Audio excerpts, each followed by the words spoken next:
Let's rise higher. This is where culture becomes immortal. This is where culture becomes immortal. Episode 11. The Literary Explosion When Words Became Power. Empires conquer land, but poets, they conquer time. While the Chalukya kings ruled with swords, their poets ruled with ink. And what they wrote still breathes today. The Court of Brilliance. Imagine the royal court of Kalyana. Golden lamps flicker. Warriors stand in armor. Ministers whisper strategies. And in the center, a poet rises. Not with a sword, not with an army, but with verses. His weapon, language. Sanskrit glory, royal immortality. In the Chalukya court, Sanskrit was the language of prestige. One great poet stood out, Bilhana. He composed Vikramanka Deva Charita, a masterpiece praising Vikramaditya VI. But it was more than praise. It was political poetry. It transformed a king into a legend. Through rhythm and metaphor, a ruler became divine. Kannada awakens.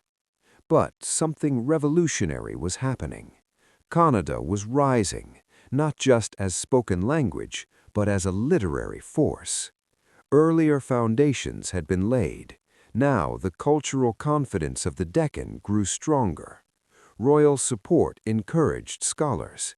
Temples preserved manuscripts. Language became identity. Poetry as political strategy. Why was literature important? Because control is not only about land, it is about narrative. If people believe their king is heroic, he becomes heroic.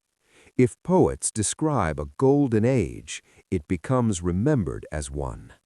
The Chalukyas understood this deeply. They invested in scholars, and scholars built legacy. Knowledge beyond praise. Literature wasn't only about kings. It included philosophy, grammar, law, religion, and ethics. Courts became centers of intellectual debate. Ideas flowed between regions. The Deccan became a bridge between North and South India. Temple complexes were not silent stone structures. They were buzzing with thought. Students studied scriptures. Scholars debated philosophy. Mathematics, astronomy, logic, all flourished. Knowledge was sacred, and the Chalukyas protected it. Why this era matters? Because power fades, architecture erodes, but literature, it travels centuries. Even when the empire collapsed, the words survived, and those words carried the Chalukya name forward. The real victory.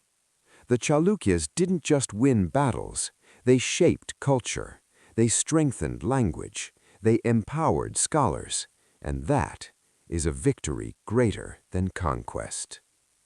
Episode end. The final reflection. We have seen their rise, their wars, their temples, their inscriptions, their people, their poetry. But one final question remains. What is the ultimate legacy of the Chalukyas today? Next episode. Legacy of Fire. How the Chalukyas shaped South Indian civilization forever. If you felt the intellectual power of this episode, subscribe, comment your favorite insight, share this epic history with someone who loves stories. Empires rule the earth. Ideas rule eternity. See you in the next episode. This is where culture becomes immortal.